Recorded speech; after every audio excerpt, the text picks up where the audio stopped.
شاید قسمت این بود که رامون جدا شه، تو چشمات میخوندم دیگه آخراشه. مثل ابر بارونی هر شب میبارم، تو این چیزا شاید خیالت نباشه. هنوزم به یاده تو میسوزه سینم، شبا پشت هم خواب تو هی میبینم. من عادت ندارم به این جای خالیت، بهم حق بده چشم به راحت بشینم.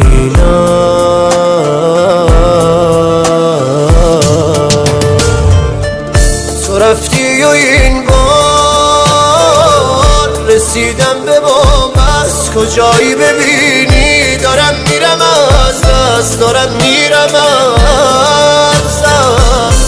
الانم گرفته یه بغضی گلومو، نمیشه فراموشم این سال شومو. باز امشب دوباره تو افتادی آدم دیگه نا نداره، دل صاف و سادم، دل صاف و سادم.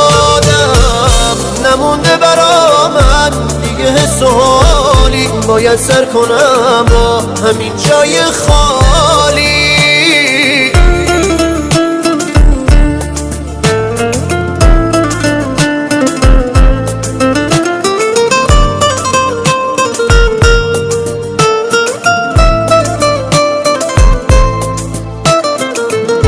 کجای این دنیا قشنگه حالا که من ندارمت، کجا گذاشتی رفتی آخه، تا کی بسازم با غمت.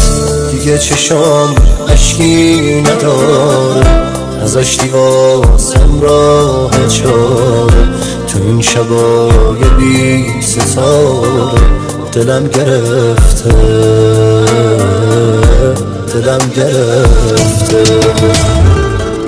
تو رفتی و این بار رسیدم به بام، از کجایی ببینی دارم میرم از دست، دارم میرم از دست. الانم گرفته یه بغضی گلومو، نمیشه فراموشم این سال شومو. باز امشب دوباره تو افتادی آدم دیگه نا نداره، دل صاف و سادم، دل صاف و سادم. نمونده برا من دیگه حس و حالی، باید سر کنم با همین جای خالی.